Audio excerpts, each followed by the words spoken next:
Ebanda wuta mwakala nazwa ekateli ya kosalela yo. Shalom bien-aimés dans le Seigneur, c'est un plaisir pour moi encore de me retrouver devant vos écrans. Ça faisait très longtemps que nous n'avons pas eu le temps de pouvoir partager, faire des vidéos d'exhortation comme nous avons l'habitude de le faire.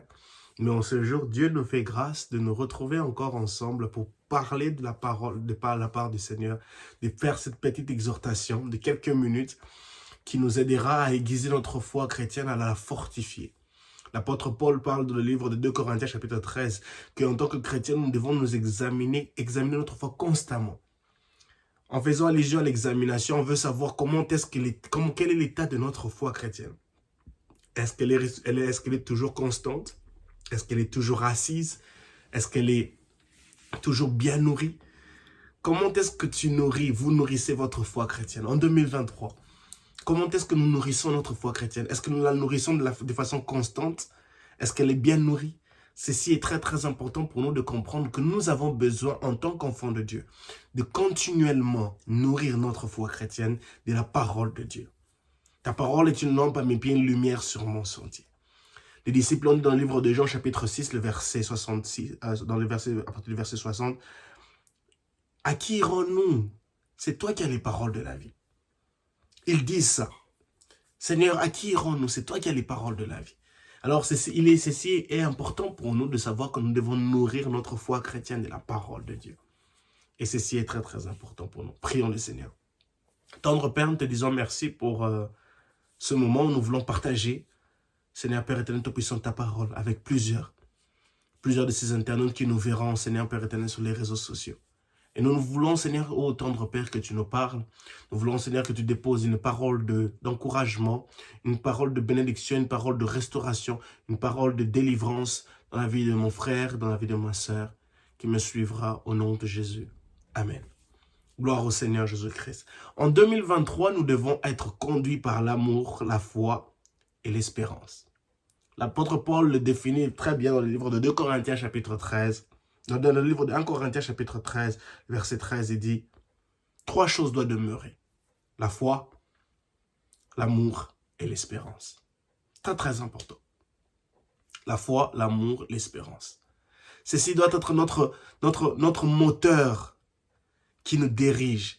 Notre moteur, ces 3 choses doivent être les constituants de ce moteur d'énergie qui nous dirigera en 2023.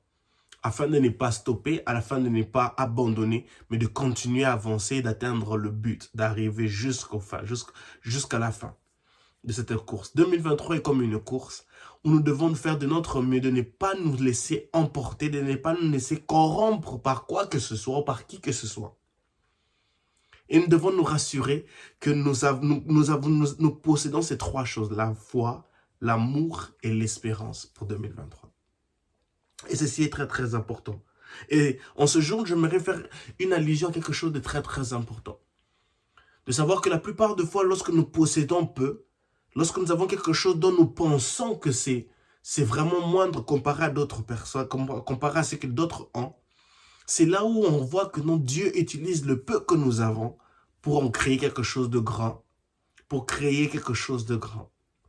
Alors, d'entrée de jeu, j'aimerais dire à quelqu'un, ne sous-estime pas ce que tu as entre les mains. Ne sous-estime pas ce que Dieu a mis dans tes mains.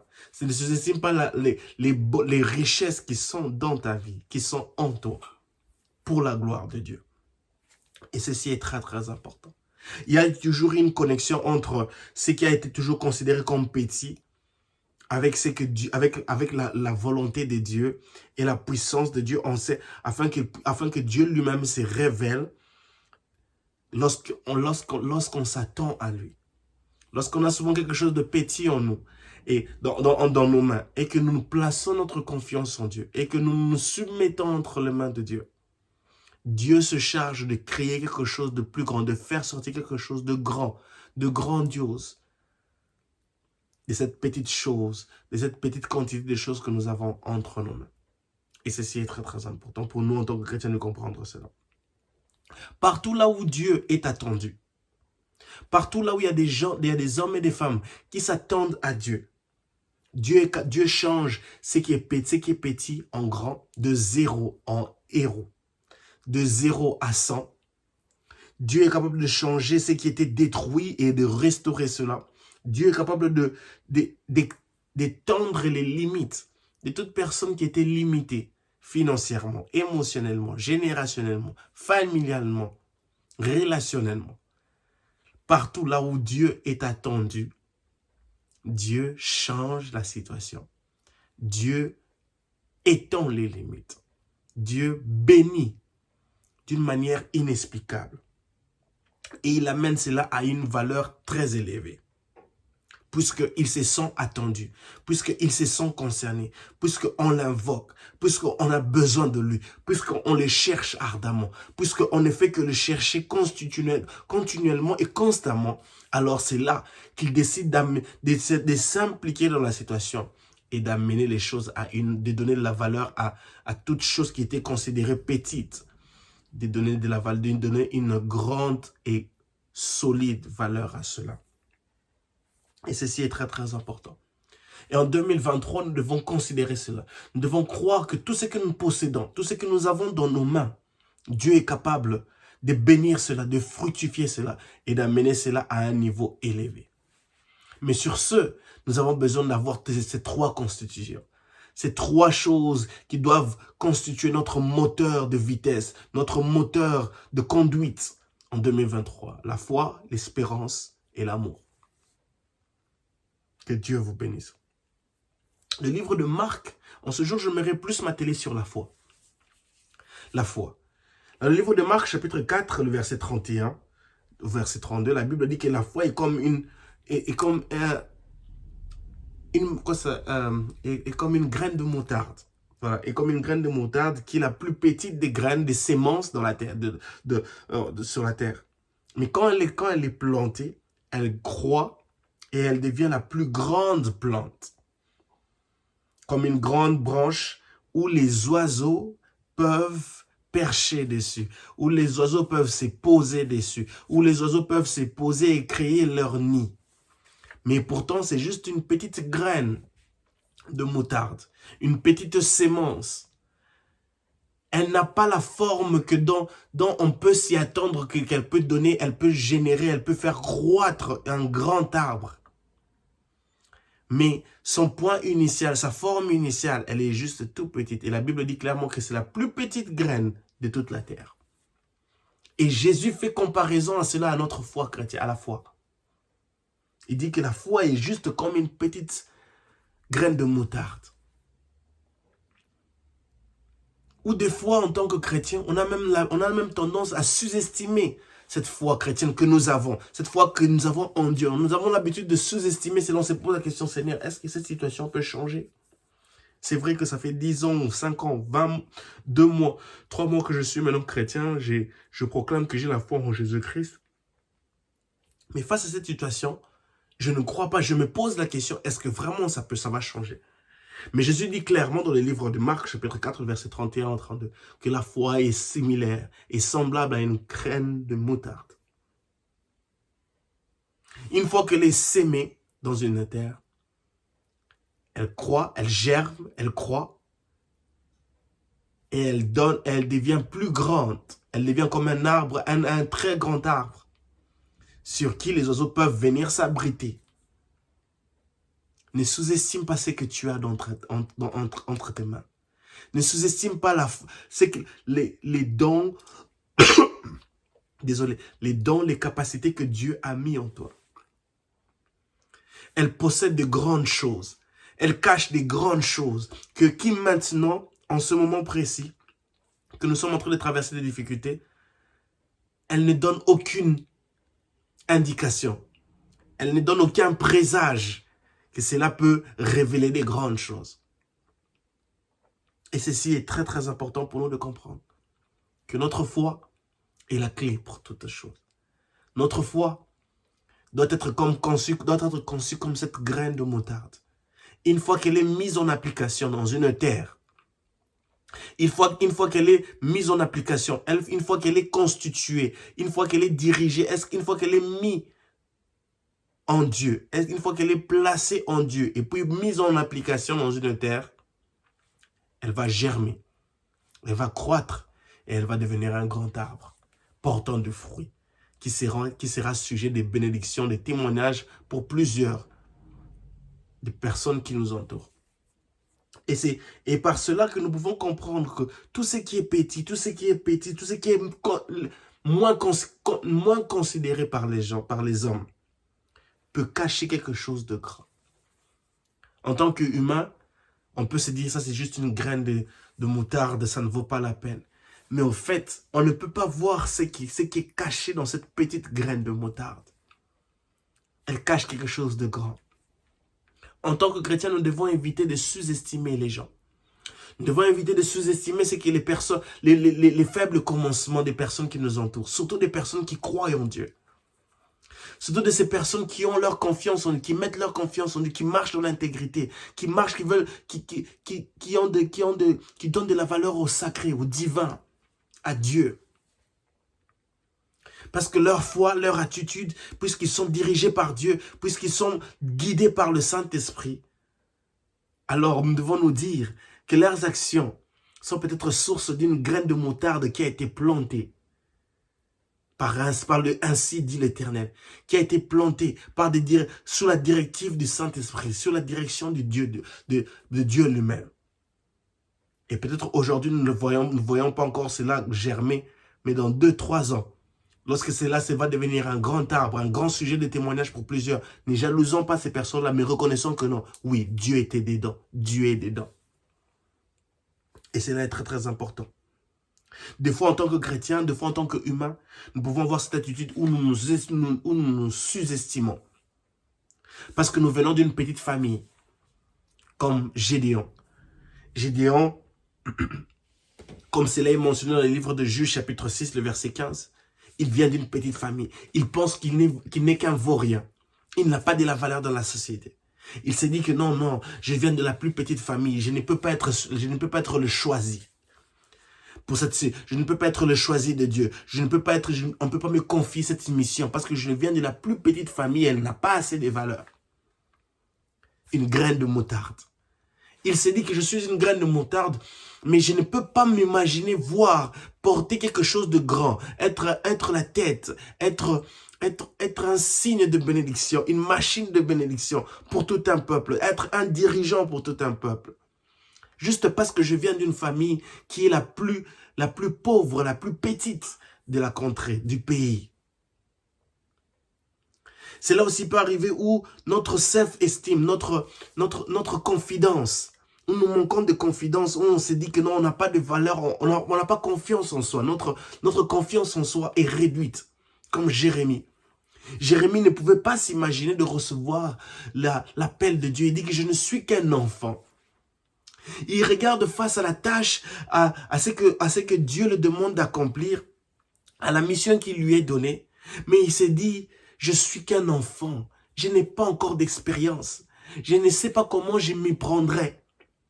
Ça c'est Jérémie dans le livre de Jérémie chapitre 1, du verset 4 au verset 10, vous pouvez le lire. Jérémie dit, je ne suis qu'un enfant, je n'ai pas encore d'expérience, je ne sais pas comment parler, je ne sais pas comment faire ceci, je ne sais pas comment faire cela. Jérémie, une graine de moutarde. Une graine de moutarde qui est sous-estimée même par lui-même, la graine de moutarde. Il y a de ces histoires dans la Bible où on voit ces graines de moutarde qui sont sous-estimées. David, dans le livre de 1 Samuel chapitre 17. On ne peut pas s'imaginer que cette petite graine de moutarde qui s'appelle David peut remporter cet arbre, peut remporter la victoire sur ces Goliath, qui est déjà un grand arbre, un arbre gigantesque, qui a déjà plusieurs expériences, qui a déjà passé plusieurs années sur terre. C'est dans le livre de 1 Samuel chapitre 17 où on voit David, non seulement qu'il est sous-estimé par ses propres frères, mais même le roi, même les personnes qui l'entourent ne croient pas en lui. En tant que chrétiens, nous nous retrouverons dans des situations où nous sommes comme des graines de moutarde, où personne ne peut estimer, ne peut s'attendre que nous puissions posséder en nous des grandes choses, de grandes bénédictions, devenir des grands arbres où les personnes viendront, les oiseaux viendront se percher sur les branches et trouver un refuge. Graines de moutarde. Graines de moutarde. On peut prendre l'histoire de la veuve de Sarepta, où elle s'est posé la question, comment est-ce que ceci va se faire dans le livre de 1 Roi, chapitre 17, le verset 7 à 16. Elle n'avait qu'une petite quantité de farine, mais qui a été transformée, qui a débordé dans sa maison, à cause de l'obéissance dont elle a manifesté vis-à-vis du serviteur de Dieu. Une graine de moutarde, une petite quantité, une petite valeur, insignifiante. Une petite valeur insignifiante qui n'est point considérée par qui que ce soit. La plupart des fois, les graines de moutarde passent inaperçues parce qu'elles sont encore dans leur niveau initial, dans leur stade initial. Dans le stade initial, dans le début, on n'a pas de valeur, on ne sait pas être considéré. On ne nous donne pas la valeur dont on a besoin. Dont on a besoin. C'est parce que ces personnes-là ne savent pas voir ce qui est caché dedans cette graine de moutarde, la foi. Jésus, voyant cette foule affamée, il arrive à multiplier 5 pains et 2 poissons. Il multiplie ces pains et ces poissons à tel point que toute la foule y en mange. Et il y a même des restes. Qu'as-tu dans tes mains? Voilà une question pour nous ce soir, en ce jour. Qu'avons-nous dans nos mains? Qu'avons-nous en 2023? La Bible dit qu'on ne donne que ce que... La Bible dit à ceux qui en ont, on donnera. À ceux qui n'en ont pas, on arrachera. En tant que chrétiens, nous ne pouvons pas être de ceux-là qui n'ont rien dans les mains. Mon frère, ma sœur, tu dois avoir quelque chose dans tes mains. C'est très, très important. Tu dois posséder quelque chose dans tes mains. Pour que Dieu fasse un miracle, pour que Dieu amène la plus petite quantité de choses que tu as déjà dans tes mains, pour que Dieu puisse amener ça à un niveau élevé, tu dois déjà avoir cela dans tes mains. Qu'as-tu dans tes mains en 2023? Voilà une question qui nous est posée. Qu'avons-nous dans nos mains? Ceci est très très important. Pour commencer un business, nous avons besoin d'un capital. Nous avons besoin d'avoir quelque chose déjà dans les mains qui nous permettra de commencer déjà un plan, qui nous permettra de pouvoir demander de l'aide parce qu'on peut déjà avoir quelque chose. On peut dire que non, voilà, j'ai besoin de tel montant, mais j'ai déjà ceci. Est-ce que vous pouvez me donner, est-ce que vous pouvez m'aider avec tel autre montant? Ça peut être un prêt, ça peut être un faire-part, ça peut être une simple donation. Qu'avons-nous dans nos mains? Si nous voulons que 2023 soit une année réussie dans tous les différents domaines de nos vies, nous devons chercher à prendre tout ce que nous avons dans nos mains, à amener cela auprès de Dieu. Amener cela auprès de Dieu. Et s'attendre à ce qu'il puisse créer quelque chose, en faire sortir quelque chose de grand. Dans cette petite quantité de choses, dans cette petite quantité d'estimation ou de confiance en soi, de valeur que nous nous donnons à nous-mêmes. Et c'est alors que nous verrons des grandes choses s'accomplir dans nos vies. C'est alors que nous verrons les miracles s'accomplir dans nos vies. Qu'avons-nous dans nos mains? Dieu t'a donné des talents, des capacités. Et où Dieu s'attend lui-même à ce que nous puissions utiliser ces talents, ces capacités, tout en mettant notre confiance en Dieu, mais utiliser ces talents et ces capacités afin que nous puissions propulser dans tous les domaines de nos vies. Plusieurs d'entre nous, chômants, peut-être sont en manque d'argent parce que nous ne mettons pas en valeur les qualités, les talents que Dieu a mis en nous. Ces talents, ces capacités et ces qualités peuvent nous donner beaucoup de revenus financiers sans que nous les sachions. Mais le manque de connaissances, le manque de prise de connaissances vis-à-vis de ce que nous possédons comme talents et qualités fera que nous puissions rien posséder. Fera que nous puissions être dans la liste de ceux-là qu'on arrachera. Le peu que nous avons. Si nous ne prenons pas conscience des dons, des capacités, de tout ce que les trésors, les richesses que Dieu a mis dans nos mains, nous arriverons à un niveau où on nous arrachera même le peu que nous avons. Puisque nous ne mettons pas ce que nous avons en application. Puisque nous n'avons pas cherché à demander de l'aide, à s'attendre à Dieu, pour dire à Dieu, Dieu, tu m'as donné des talents, qu'est-ce que je dois faire de ceci? Qu'est-ce que je dois faire de cela? Le fait que nous ayons une foi une foi semblable à une graine de moutarde, cela ne veut pas dire que nous devons nous permettre de se laisser intimider. En 2023, nous ne pouvons pas nous laisser intimider. C'est vrai que nous sommes une graine de moutarde, petite, sans valeur aux yeux des gens, parce qu'à l'état initial, elle n'a pas de valeur. Mais cela ne veut pas dire que nous devons nous laisser intimider par qui que ce soit.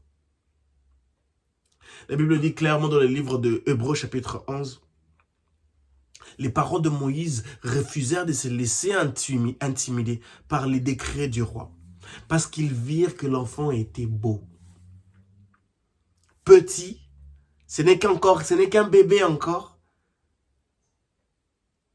On ne sait pas quel sera son futur, mais ils voient déjà que non, il y a cette beauté extra dans l'enfant. Et ils refusent de se laisser intimider par les décrets du roi. Il y a cette beauté extraordinaire dans la vie qui couvre le visage de cet enfant. Et ils refusent de se laisser intimider par les décrets du roi. Petit comme une graine de moutarde. Mais ils peuvent voir qu'il y a quelque chose de grand qui est caché dans l'enfant. On ne peut pas encore définir son futur, mais on peut voir qu'il y a quelque chose de grand qui est caché dans la vie de l'enfant. On dit qu'il était beau. Et c'est après plusieurs années qu'on verra que c'est Moïse qui viendra libérer le peuple d'Israël de l'Égypte. Qui viendra faire sortir le peuple d'Israël de l'Égypte. Après avoir reçu la mission venant de Dieu. Petit au début. Mais les parents de Moïse refusèrent de se laisser intimider. Ceci est très très important. Dans le livre de 2 Rois chapitre 5, le verset 1 à 14, l'histoire nous parle de ce grand commandant Naaman, commandant d'Israël, chef de l'armée, mais qui malheureusement se retrouve malade. Il a une lèpre. Et on voit une petite fille dans cette histoire, une immigrante, une Israélite, qui se retrouve là dans cette contrée parce qu'elle a quitté le pays, l'endroit, sa famille, elle a quitté sa patrie. Elle se retrouve en tant qu'immigrante et travaillant dans le palais, dans la cour. Elle travaille au service de ce grand chef d'armée. Une petite fille. La Bible ne donne pas le nom de cette fille, mais la Bible la définit juste comme une petite fille. Elle a sûrement peut-être pas l'âge majeur, mais la Bible la définit simplement comme une petite fille. Elle est sans une grande confidence. Je peux m'imaginer, je ne sais pas peut-être quel était les types de travaux qu'elle faisait auprès du chef de l'armée, Naaman. Mais puisque la Bible définit comme elle est, tout en étant une petite fille, c'est sûr et certain qu'elle avait des manques de confiance en elle pour certaines choses. Elle a été appelée à apprendre une nouvelle langue, une nouvelle culture, à s'adapter à des nouvelles, à des nouveaux principes, à une nouvelle manière de vivre. Elle n'avait pas peut-être un record d'études quelconque accompli. Mais la Bible dit clairement que c'est une petite fille qui se retrouve là, dans l'entourage, dans le cercle de ce grand chef d'armée. C'est une immigrante. Elle se retrouve dans une terre qui est totalement différente, qui est totalement étrangère. Elle est déportée et elle se trouve dans un environnement qui n'est pas familier.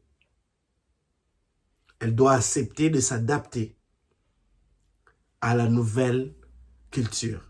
Comme Daniel, comme Joseph, comme Néhémie, comme plusieurs autres personnes de la Bible qui se sont retrouvées dans des terres étrangères.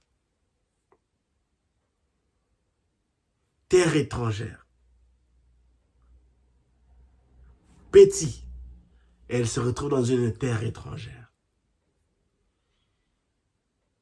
Et la plupart des fois, lorsqu'on se retrouve déjà, on se retrouve dans une terre étrangère comme ça, on a tendance à perdre la confiance en soi. Parce qu'on est comme une graine de moutarde, sans valeur. Moins considéré, moins apprécié. On ne te considère pas, on ne nous nomme pas dans la liste des personnes qui ont de la valeur. On ne sait pas parce qu'on ne sait pas qu'est-ce que cette personne possède, quelle est la valeur que cette personne possède.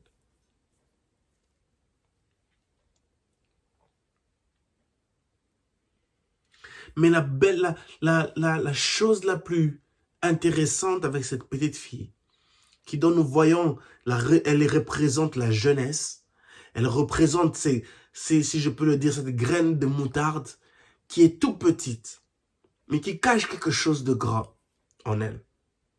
Et nous allons le voir maintenant. Une chose que je me aussi mentionner, elle est dans un environnement où les gens adorent d'autres dieux. Le Dieu d'Israël n'est pas le Dieu que ces personnes servent. Mais elle se retrouve dans une situation où son maître est dans une situation délicate. Son maître a la lèpre, une maladie honteuse, une maladie moins appréciée qui, à l'époque, était sujet d'isolement. Vous devez sortir, on devait vous mettre dans un coin à l'extérieur de la ville. Et vous savez, en tant que graine de moutarde, des fois nous sommes appelés. Des fois, Dieu nous met dans des environnements afin que les gens puissent tirer attention sur nous. Puisque nous sommes cette graine de moutarde, ayant la foi, et une graine de moutarde, représentation de la foi en Dieu. Dieu nous mettra dans des situations où d'autres personnes auront besoin de nous, se verront dans l'impartialité de recourir vers nous. Où nous verrons des gens, où nous serons exposés, tout en étant petits, tout en étant comme une graine de moutarde, moins considérée, immergée dans une foule de personnes. Dieu nous exposera à ce que nous puissions voir les peines, les difficultés, les problèmes, les défis, les combats cachés des gens qui nous entourent et qui ont besoin d'un changement, qui ont besoin d'une délivrance, qui ont besoin de notre appui, qui ont besoin de nos paroles d'encouragement. Cette petite fille était dirigée par les 3 choses dont nous avons mentionné au début. La foi, l'amour, l'espérance. Tout en étant petite, elle fut dirigée par ces 3 choses, la foi, l'amour, l'espérance. Elle a vu la douleur de son maître. Elle a vu comment son maître se plaignait. Elle a vu la honte que son maître avait. Elle a vu le manque de confidence. Elle a vu la crainte de son maître de savoir que si par exemple les gens apprenaient qu'il avait la lèpre, qu'est-ce que c'est là? Qu'est-ce qui allait arriver? Elle savait cela. Elle pouvait voir cela. Mais tout en étant petite, cette petite fille refusa de se laisser intimider et elle nous apprend quelque chose de grand, une leçon que nous devons apprendre ici. Que pendant que nous sommes tout petits, comme des graines de moutarde, nous ne devons pas nous permettre de se laisser intimider, nous ne devons pas permettre de rester calmes, de rester silencieux. Puisque nous sommes des graines de moutarde, possédons des grandes choses en nous, possédons la vie de Jésus en nous, possédons la grâce de Jésus-Christ en nous, possédons l'amour de Dieu, possédons la communion du Saint-Esprit en nous. Qui à l'état initial, aux yeux des hommes, nous n'avons aucune forme, nous n'avons aucune capacité d'apporter une solution à un changement. Nous ne devons pas rester silencieux vis-à-vis de certaines choses qui sont devant nous, vis-à-vis du sabotage que le diable cherche à imposer dans nos familles, dans la vie de nos personnes, des personnes qui nous entourent, dans les différents domaines de la vie. Nous ne pouvons pas accepter de rester silencieux. À plusieurs reprises, dans ce passage de 2 Rois chapitre 5, le verset 1 à 14, cette petite fille refuse de rester silencieuse. Elle dit à sa maîtresse, si seulement le roi pouvait aller auprès de cet homme de Dieu qui est en Israël. Elle faisait référence à Élisée. Elle se retrouvait dans une terre étrangère, mais elle n'avait jamais oublié le Dieu d'Israël. Comment est-ce qu'elle a su qu'il y avait cet homme de Dieu? Je suis sûr et certain qu'elle avait toujours des informations, ou soit même quand elle s'est retrouvée déportée, elle avait déjà appris, elle connaissait déjà que non, il y avait un homme de Dieu, il y avait un Dieu vivant en Israël, qui était en train de faire des prodiges au travers d'un homme de Dieu qui s'appelait Élisée. Une petite fille, elle se retrouve dans une terre étrangère, mais elle a gardé sa personnalité, elle a gardé sa foi chrétienne. Elle n'a pas oublié qu'il y a un Dieu d'Israël. Il y a un Dieu dans les cieux. Et ce Dieu-là siège en Israël. Et c'est le Dieu d'Israël. Et il y a un homme de Dieu qui est utilisé puissamment. Ceci veut dire qu'elle n'a pas accepté, elle n'a pas permis de compromettre sa foi chrétienne tout en étant dans une terre étrangère. Une graine de moutarde, petite, immergé dans un autre environnement, mais qui refuse de perdre sa foi chrétienne.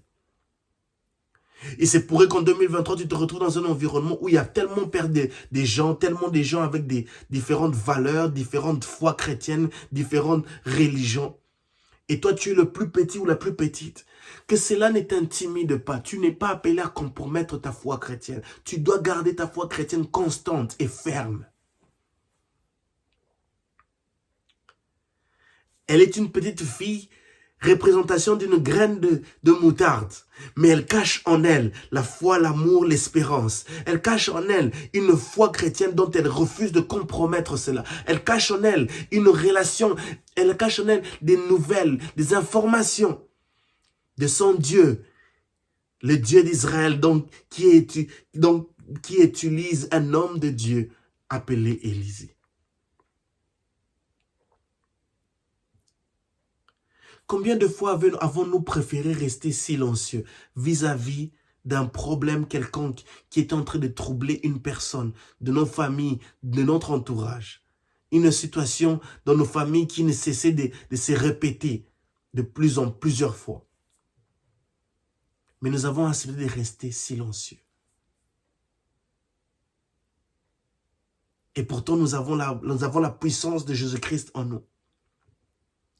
Et pourtant, nous sommes des graines de moutarde, possédant des grandes choses en nous, possédant tout un grand arbre en nous. Mais nous décidons de rester silencieux. En 2023, nous ne pouvons pas rester silencieux. Nous ne pouvons pas rester silencieux vis-à-vis de ces personnes qui ne connaissent pas Christ. Nous devons proclamer l'amour de Jésus. puisque nous sommes sujets de la grâce de Jésus-Christ, puisque nous sommes sujets de l'amour de Dieu le Père, puisque nous sommes sujets de la communion du Saint-Esprit, communicateur de la vie, de la vérité, de la paix, de la joie. Nous ne pouvons pas nous permettre de rester silencieux vis-à-vis des situations qui nous dérangent. Nous ne pouvons pas nous permettre de rester silencieux. Dans nos réseaux sociaux, nous devons proclamer la bonne nouvelle de Jésus-Christ. Dire au monde que Jésus leur aime. Dire au monde que Jésus leur aime. Jésus les aime. Jésus les aime. Mon frère, ma sœur, en ce jour, je nous encourage. Nous ne pouvons pas rester silencieux. C'est vrai, à l'état initial, nous n'avons pas assez de valeur comparée à d'autres personnes. Mais nous devons nous rappeler ceci, que nous sommes des graines de moutarde. Un jour, nous porterons de fruits. Un jour, il arrivera que nous devenons grands comme un arbre. Sujet de témoignage pour plusieurs. Mais avant que cela arrive, nous devons comprendre que même peu importe que nous sommes encore petits, petites, nous avons en nous la solution. Nous sommes des machines de bénédiction. Le peu que nous avons en nous est suffisant pour apporter la solution dans la vie d'un frère, dans la vie d'une famille, dans la vie d'une sœur, dans la vie d'une compagnie, dans la vie d'une église. Ne reste pas silencieux. Ne reste pas silencieux. Mardoché va dire à Esther, tu ne peux pas rester silencieux pendant que ton peuple s'apprête à être exécuté. Mardoché rappelle à sa nièce, tu ne peux pas rester silencieux. C'est pour des moments comme celle-ci, dont tu as été nommé, dont tu as été mis dans ces postes, dont tu as été élevé en tant que reine. Tu ne peux pas rester silencieux. Silencieuse.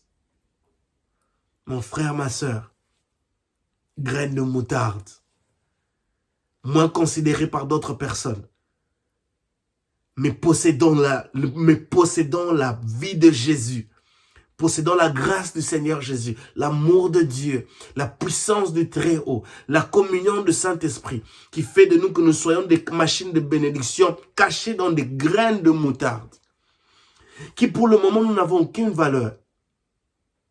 Mais les années qui viendront,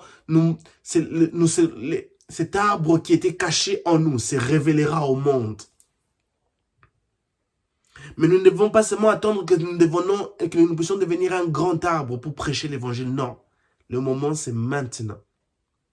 C'est maintenant pour nous d'ouvrir nos bouches et de témoigner Christ, d'apporter la solution là où il y a des problèmes, d'apporter la guérison là où il y a la maladie, d'apporter la bénédiction là où il y a la sécheresse, là où il y a la malédiction. Et cela dans le nom de Jésus. Que Dieu vous bénisse abondamment. Que la gloire et l'honneur reviennent à notre Seigneur Jésus-Christ. Que Dieu vous bénisse et merci d'avoir toujours été là avec nous pour être encouragé par la parole de Dieu. Que Dieu vous bénisse abondamment. Et ma prière, comme celle de l'apôtre Paul dans le livre de 2 Corinthiens chapitre 13, que nous puissions constamment examiner notre foi chrétienne, c'est rassurer constamment que nous nourrissons notre foi chrétienne, que nous la chérissons suffisamment, que nous l'aiguisons suffisamment. Que Dieu vous bénisse abondamment. Et nous vous souhaitons une bonne fin de mois de mars dans le nom de Jésus. Amen. Banda uta mwakala nazwa ekateli ya kosalela yo.